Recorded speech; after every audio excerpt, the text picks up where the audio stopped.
वृंदावन विहारी लाल की जय। राधा रानी की जय श्री गुरुदेव भगवान की जय। श्री राधे राधे। भक्ति प्रश्नोत्तरी कार्यक्रम प्रारंभ किया जा रहा है। आइए हम भक्ति संबंधित प्रश्नों को श्रवण करें। श्री राधे राधे गुरु जी, आपके श्री चरणों में कोटि कोटि दंडवत प्रणाम। प्रश्न है, क्या दुर्गा माँ श्री राधा रानी की अवतार हैं? श्री राधे राधे। वास्तव में शक्ति तो सभी एक ही हैं, चाहे वो कोई भी देवी माता हो, लेकिन उपजहि जासु अंश ते नाना, ऐसा बतलाया गया मानस में।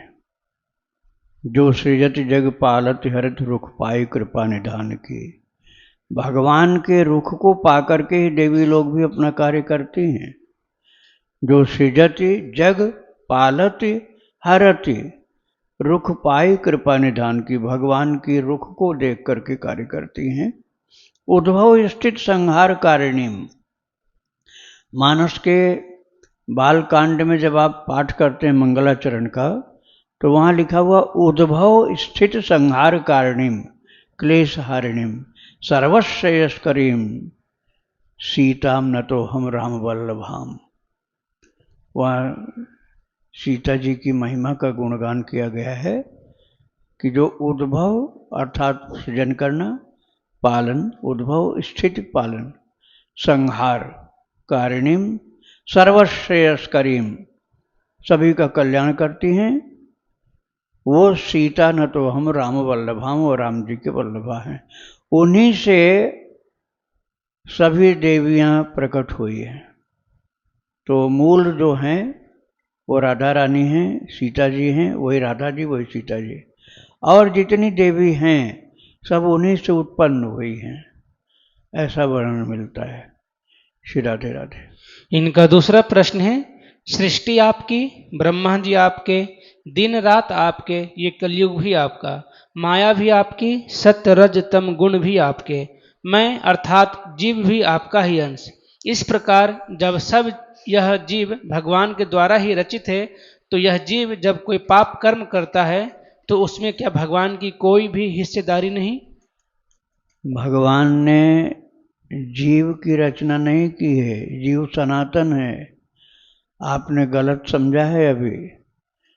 भगवान जीव की रचना नहीं, भगवान की रचना जीव नहीं है।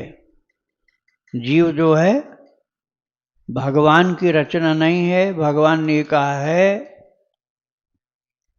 कि मैं उसका अंशी हूं, मैं उसका मालिक हूं, लेकिन रचनाकार इसलिए नहीं है कि वो सदा से है।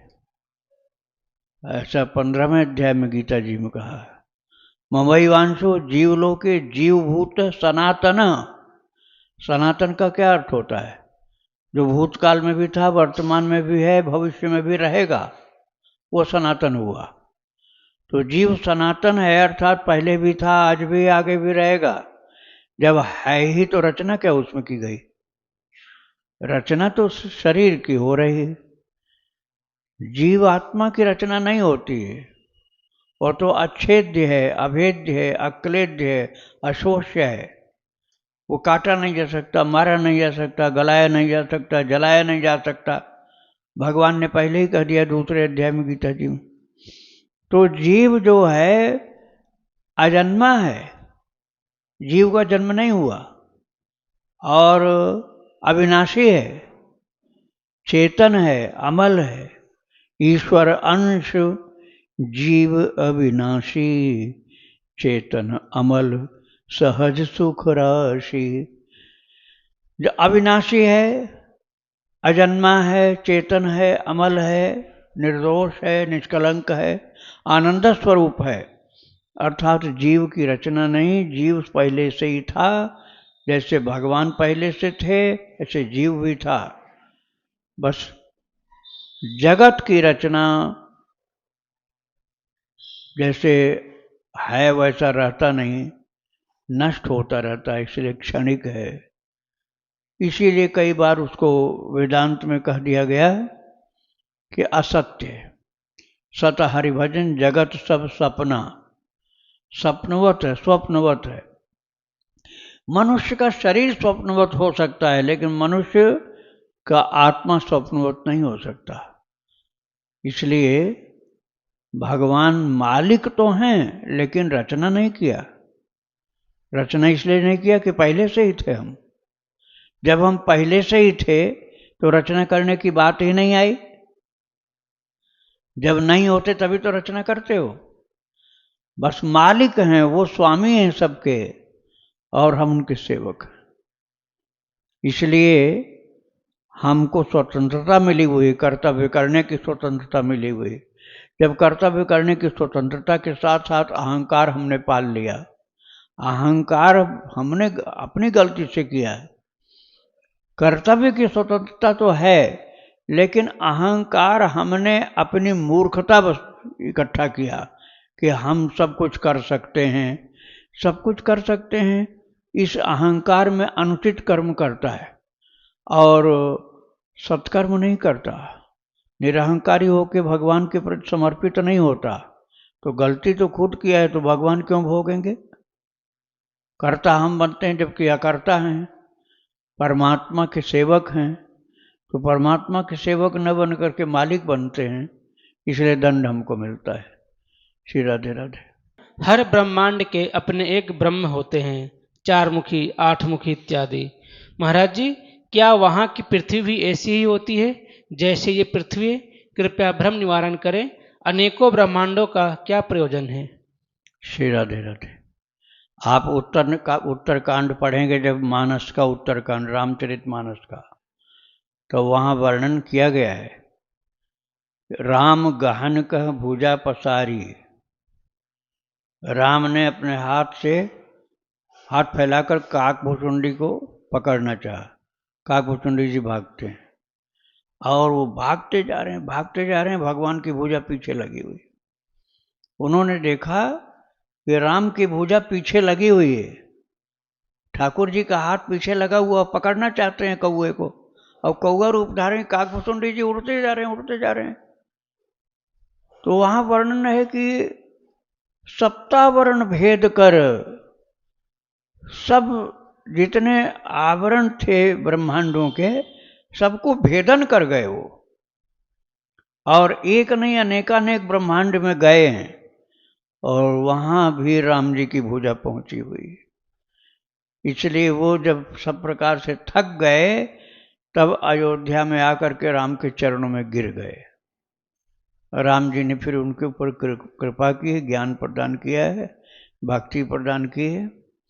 तो उस जगह पर यह वर्णन मिलता है कि अनेकानेक ब्रह्मांडों में काकभुचुंडी जी ने भ्रमण किया है, और अयोध्या भी कई देखा है।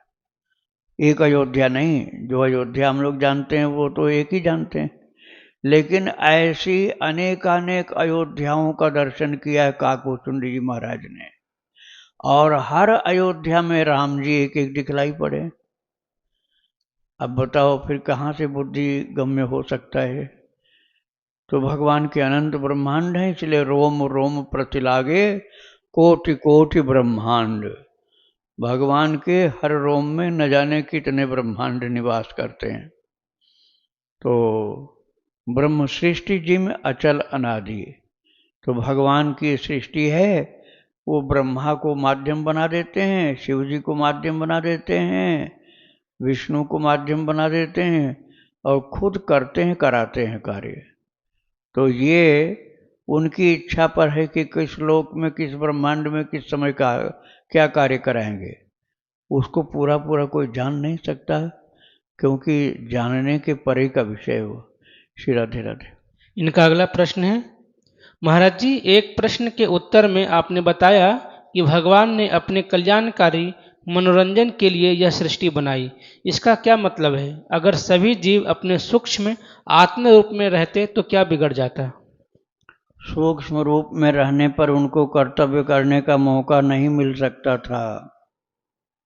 जो उन्होंने पिछले कर्म के बीज बोए हैं, जिसके अनुसार उनको अच्छा चांस मिल सकता है भगवत धाम जाने का, भगवान के चरणों में रहने का, सेवा करने का, साधना करने का, परोपकार करने का जो चांस उसको मिल सकता है, ये जो सूक्ष्म रूप में ही रहता तो कुछ नहीं मिल सकता चांस उसको।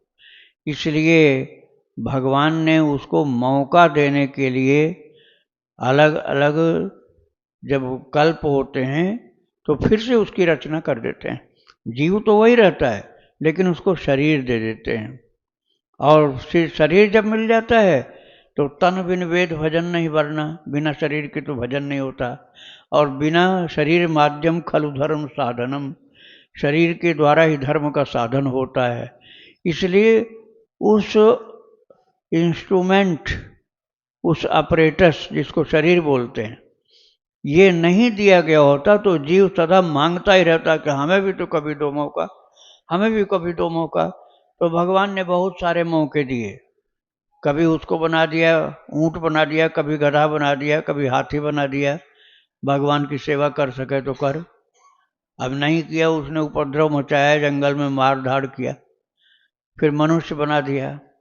अब उसकी आदत खराब थी तो मनुष्य होने पर भी देखने में मनुष्य और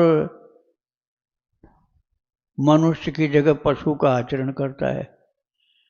ते मर्च लोके भूय भार भूता मनुष्य रूपेण मृगाश्चरंती, मनुष्य रूपेण मृगाश्चरंती, देखने में मनुष्य और पशु का आचरण करते हैं, तो फिर उनको दोबारा जल्दी चांस नहीं मिलता। तो ये चांस कर्तव्य परायणता के लिए जो मनुष्य का शरीर भगवान ने दिया है वो जीव के ऊपर कृपा की है। जैसे मान लो आपको कहीं यात्रा करनी है, अब पैदल जा रहे हो तो दुख पा रहे हो, बहुत बढ़िया गाड़ी आपको मिल गई और अब आप आराम से चले जाओगे, नहीं मिलेगी तो शिकायत करते रहोगे, सबको तो गाड़ी मोटर दिया, हमको पैदल घसीटते रहते हो। तो इसलिए उसको भी मौका देते हैं जीव को कि चल भैया तू भी साधना पूरी कर ले जो करना है। तो ये मनुष्य का शरीर, ये निर्देह माध्यम सुलभम सुदुर्लभम, ये मनुष्य का शरीर सुलभ हो गया बहुत दुर्लभ होने पर भी, और अब इसके द्वारा सत्कर्म कर लो, नहीं तो फिर यह नहीं मिलेगा, चार पैर वाला शरीर मिल जाएगा तो फिर कुछ नहीं कर पाओगे। तो इसलिए भगवान ने कृपा पूर्वक, सूक्ष्म शरीर से कुछ कर ही नहीं सकता था वो जहाँ तहाँ पड़ा रहता, कुछ भी कोई सत्कर्म नहीं कर सकता, तो सत्कर्म करने के लिए शरीर दिया गया है। श्री राधे राधे। बनारस से गुरु जी पुनीत पांडे जी, इनका प्रश्न है, महाराज जी जैसे हर कल्प में चतुर्युग का वर्णन आता है और हर युग में भगवान ठाकुर जी की कोई ना कोई लीला का वर्णन है, लेकिन मैंने आज तक कलयुग में ऐसी कोई लीला नहीं सुना है। जैसे इस बार कलयुग में अवतार लेने वाले कल के अवतार में, तो और भी जितने भी कल्प बीते हैं, उन कल्पों में जितने भी युग बीते हैं उसमें ऐसा कोई वर्णन है क्या कलयुग का? बात यह है कि इसके पहले वाले जो युग हैं उनमें भगवान के अवतार हुए वही हम सुनते हैं, और कल की अवतार जो होगा उसका भविष्य के रूप में वर्णन किया गया है। भविष्य पुराण में, पद्म पुराण में, स्कंद पुराण में, भागवत पुराण में भविष्य के रूप में वर्णन किया गया है। संभल ग्राम मुख्यस्य ब्राह्मणस्य महात्मन भावने विष्णु यशसः कल की प्रादुर्भविष्यति। राम गंगा और गंगा के बीच में संभल ग्राम है, अब वो ग्राम की जगह जिला हो गया। अब तो वहाँ पर विष्णु यश ब्राह्मण के घर में भगवान कल्कि का जन्म होगा, और फिर वो लीलाएं करेंगे। देवदत्त नामक एक घोड़ा आएगा, उस पर बैठ करके वो हिमालय पर जाएंगे, हिमालय से देवापी संतनोर्भ्राता मरुष्वेक्ष्वाकु नंदन कलापग्राम आसौतौ महायोग बलान्वितौ। श्री राधे राधे। तो अब वो आदि वाली लाइट आए है ना, आ गए, पूरी नहीं आई है, आ जाएगा। तो आप लोग थोड़ा आगे आ सकते हैं जो नहीं सुनाई पड़े तो। वास्तव में कल्कि भगवान की लीला का वर्णन है लेकिन वो प्रसिद्ध नहीं हुई, कल की भगवान की लीला का वर्णन है स्कंद पुराण में, पद्म पुराण में, भागवत पुराण में, भविष्य पुराण में। तो उन लीलाओं का वर्णन मिलता है, लेकिन वो प्रचलित कम है, इसलिए हम लोग समझ लेते हैं कि वो अवतार की लीला का वर्णन नहीं है वो। और आगे होने वाले अवतारों में सबसे पहले वही होगा मुख्य पूर्ण अवतार। लेकिन अंशावतार, कलावतार, युगावतार तो बहुत होते रहते हैं। श्री राधे राधे। दिल्ली से हैं गुरु जी पायल शर्मा जी, इनका प्रश्न है, गुरु जी दशधा भक्ति क्या है? क्या माता सूतबा एवं कर्माबाई जैसी भक्ति यही दशधा भक्ति मानी जाएगी? श्री राधे राधे। नवधा भक्ति का ही वर्ण मिलता है। दशधा भक्ति का मतलब हुआ है कि 5 कर्मेंद्रियां, 5 ज्ञानेंद्रियां, इनके द्वारा भी भक्ति करो, ये तो कहा जा सकता है। लेकिन नवधा भक्ति का वर्णन मिलता है रामायण में भी, और नवधा भक्ति का वर्णन मिलता है भागवत जी में भी। प्रहलाद जी ने कहा है, श्रवणम कीर्तनम विष्णु स्मरणम पाद सेवनम अर्चनम वंदनम दास्यम सख्यम आत्मनिवेदनम। और इसी तरह से प्रथम भगत संतन कर संगा, दूजे रति हरि कथा प्रसंगा। ये शबरी माता को भगवान राम जी ने सुनाया नवधा भक्ति। तो यही प्रचलित है। दशधा भक्ति वाली बात जो है और अधिक खोजें आप।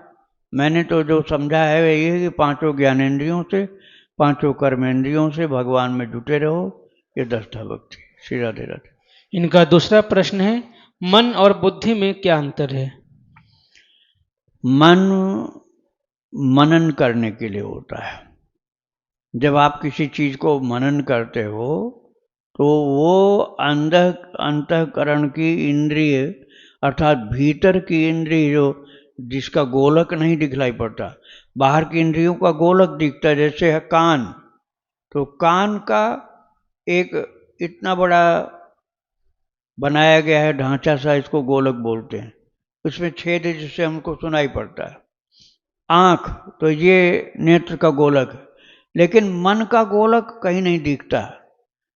तो ये बिना गोलक का है, बिना गोलक की इंद्रिय, इसलिए इसको सूक्ष्म इंद्रिय, अंदर की इंद्रिय, अंतःकरण कहा जाता है।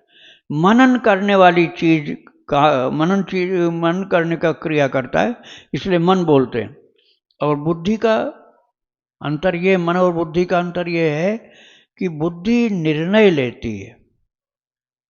बुद्धि में निर्णय लेने की क्षमता होती है कि ये करना है कि नहीं करना। डिसीजन ले लिया, पक्का निश्चय, हमें ये नहीं करना है। तो ये कौन निश्चय लेता है? ये बुद्धि के द्वारा होता है। मन बुद्धि को दबाने की कोशिश करता है। मन जो है बुद्धि को दबाने की कोशिश करता है। यदि बुद्धि के अंदर सात्विकता है, ईश्वरीय बल है, तब तो मन को दबा देता है, बुद्धि दबा देती है मन को, और नहीं तो मन ही बुद्धि को दबा देता है। तो अपनी बुद्धि को भगवान से जोड़कर जो रखता है, मन को भी भगवान से जोड़कर रखता है, बुद्धि को भी। इसलिए भगवान ने कहा, मयि अर्पित मनोबुद्धिर मामे वैश्य संशय। अपने मन को, अपने बुद्धि को मुझसे जोड़ लो, भगवान ने कहा 12वें अध्याय में गीता जी में। तब बुद्धि का शासन मन के ऊपर होता है, तो मन के उपद्रव से मुक्ति मिलती है। और यदि भगवान से नहीं जोड़ी होगी बुद्धि, तो मन जो है बुद्धि के ऊपर हावी हो जाता है। श्री राधे राधे। इनका अगला प्रश्न है, अध्यात्म में वट वृक्ष, अक्षय वृक्ष, विल्व वृक्ष, कल्प वृक्ष, बृहत पंचवटी एवं पंचवटी वृक्ष की महिमा एवं महात्म्य की जिज्ञासा है। हाँ, वट का मतलब विश्वास होता है। वट विश्वास अचल निज धर्म, तीर्थ राज समाज सुकर्म। जैसे संत समाज होता है ना, तो वट वृक्ष क्या है?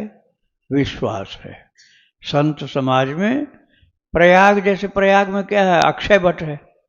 प्रयाग में अक्षय वट है, जिसके सहारे महाप्रलय में भी प्रयाग की रक्षा होती है। तो संत समाज में क्या है जिसके द्वारा रक्षा होती है? विश्वास। विश्वास के द्वारा संत समाज का लाभ मिलता है। मुख्य है वट, अर्थात मुख्य है विश्वास।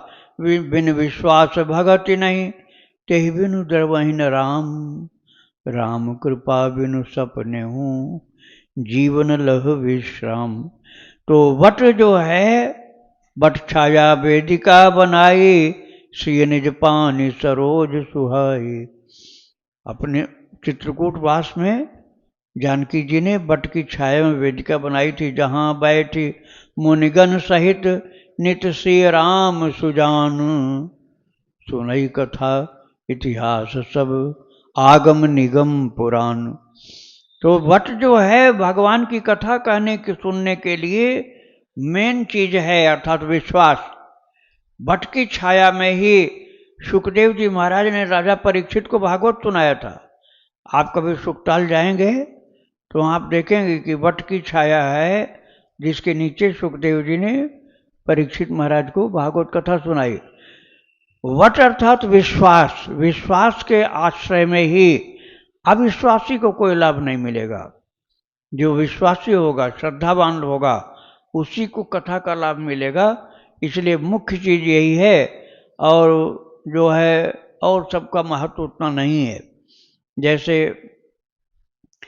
बरतर कह हरि कथा प्रसंगा, आवें सुनहि अनेक विहंगा। काकुशुंडी जी वट के नीचे ही कथा कहते हैं, जहाँ सब जाते हैं सुनने के लिए। स्वयं भगवान शिव जी पक्षी बन करके जाते हैं। तब कछु काल मराल तनु, धरित कीन निवास। सादर सुनि रघुपति गुण, पुनियायो कैलास। और जो वृक्ष है उनकी क्या महिमा है। पीपर तरु तरु ध्यान सो करई, जाप यज्ञ पाकर तर करई। आम छाह कर मानस पूजा, तजि हरि भजन काज नहीं दूजा। इस प्रकार से सबका महत्व है, लेकिन वट जो है वो उसका महत्व सबसे ज्यादा है। श्री राधे राधे। इनका अगला प्रश्न है, सबसे बड़ा ज्ञान और सबसे बड़ा तप क्या होता है? सबसे बड़ा ज्ञान और सबसे बड़ा तप। तप सबसे बड़े जो होते हैं वो 3 प्रकार के होते हैं। मानसिक तप, शारीरिक तप, वाणी का तप। मानसिक, वाचिक और शारीरिक, इन तीनों का वर्णन किया गया है गीता जी के 17वें अध्याय में। मन प्रसाद सौम्यत्व मौनात्म विनिग्रह, भाव संशुद्धि इति एतत् तपो मानस मोच्यते। मन की शुद्धि ये सबसे बड़ा मानसिक तप है, सरलता। और वाणी के द्वारा किसी को दुखावे नहीं, भगवान का नाम गुण कीर्तन करे, ये वाणी की तपस्या। शरीर की तपस्या है देवद्युत गुरु प्राज्ञ पूजनम शौचमार्जवम, ब्रह्मचर्य अहिंसा च शारीरम तप उच्यते। महात्माओं की, संतों की, भक्तों की सेवा करो, देव द्विज गुरु प्राज्ञ पूजनम, शौच पवित्रता रखो, आर्जवम सरलता रखो, और ब्रह्मचर्य, ब्रह्मचर्य का पालन करो, अहिंसा का पालन करो। ये है शारीरिक तपस्या, यही है महान तप। और तप का पूछा, और क्या पूछा है? ज्ञान। ज्ञान सबसे बड़ा यही है कि हम भगवान के अंश हैं।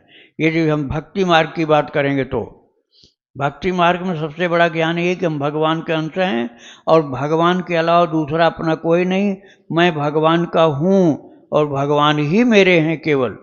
इसका हमेशा याद बनी रहे तो ये सर्वोत्तम ज्ञान है। राधे राधे। किसी का कोई प्रश्न है? कुछ पूछना, किसी को कोई प्रश्न पूछना? अगला प्रश्न ले रहे हैं गुरु जी। कृपया वैशाख माह की महिमा के प्रति मार्गदर्शन करें। ये आपको ग्रंथ पढ़ना पड़ेगा, मोटा ग्रंथ है वैशाख महिमा का, ये अभी नहीं बताया जा सकता। राधे राधे। इनका अगला प्रश्न है, क्या अभिभावक के कर्मों का फल संतानों को एवं संतानों के कर्मों का फल अभिभावकों को भोगना पड़ता है? कर्म प्रधान विश्व करि राखा, जो जस करई सो तस फल चाखा। जो जस करई सो तस फल चाखा, कर्म प्रधान विश्व करि राखा। मुख्य तो है जो कर्म करने वाला है उसी की जिम्मेदारी है। प्रेरक कोई है तो प्रेरक को थोड़ा दोष लगेगा और थोड़ा लाभ भी होगा। गंदे कर्म में लगाया तो थोड़ा दोष लगेगा, अच्छे कर्म में लगाया थोड़ा पुण्य मिलेगा, लेकिन प्रेरक को थोड़ा ही मिलेगा लाभ। ऐसा नहीं कि कर्ता कोई दूसरा है और लाभ दूसरे को मिल जाए, ऐसा नहीं है। गुरुदेव को गंदे गंदे शिष्य मिले हैं तो थोड़ा पाप भोगना पड़ेगा, लेकिन शिष्य को कुछ भी ना भोगना पड़े, ऐसा नहीं हो सकता है। ज़्यादा पाप तो शिष्य ही भोगेगा, गुरु जी को थोड़ा सा भोगना पड़ेगा, क्योंकि शिष्य बनाने के टाइम उन्होंने ध्यान नहीं दिया इस बात का। और इसी तरह से महान महान शिष्य हो गए तो उन लोगों को लाभ विशेष मिलेगा, लेकिन गुरुदेव को भी उनकी तपस्या का लाभ मिलेगा। ऐसे माता पिता के साथ भी होता है, इसलिए माता पिता को भी शिक्षा बच्चों को ठीक ठीक देनी चाहिए। श्री राधे राधे।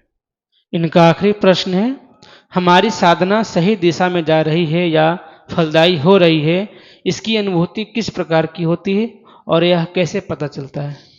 इसका पता तब चलेगा जब आप सावधानी से आत्मनिरीक्षण करोगे। आत्मनिरीक्षण क्या करना है कि अब हमारी मोह ममता कम हुई कि नहीं। जहाँ जहाँ संसार में आसक्ति का संबंध जुड़ा हुआ था वहाँ आसक्ति कम हुई कि नहीं। मोह ममता आसक्ति से मुक्ति मिल रही तो साधना सफल चल रही है। प्रभु से प्रेम हो रहा है, भगवान का नाम रूप लीला चिंतन करते ही आंखों से आंसू प्रवाह चल पड़ता है, समझ लो आपकी उन्नति हो रही है। और भगवान का नाम लेने से, नाम रूप लीला धाम आदि की बात करने से चिढ़ होती है तो समझो सफलता नहीं विफलता हो रही है।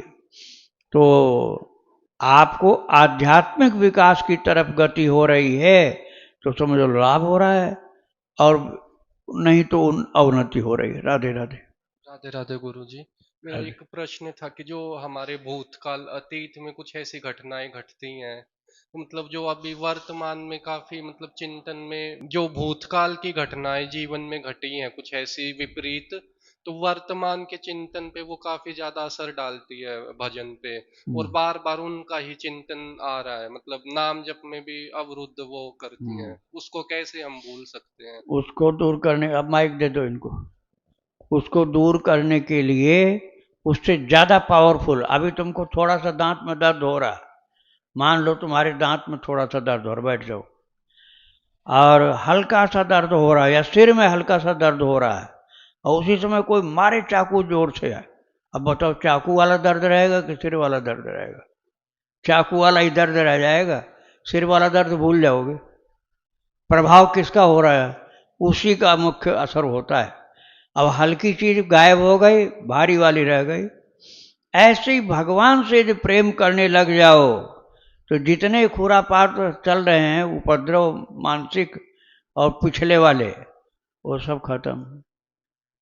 तो आपको अपनी जो पॉजिटिव एनर्जी है अर्थात भगवत भक्ति वाली जो चीज़ है उसकी शक्ति को बढ़ाना है। तो जो निगेटिव वाली चीज़ें पिछली चली जा रही हैं वो सब रिमूव हो जाएंगी। श्री राधे राधे। वृंदावन बिहारी लाल की जय। राधा रानी की जय। श्री गुरुदेव भगवान की जय।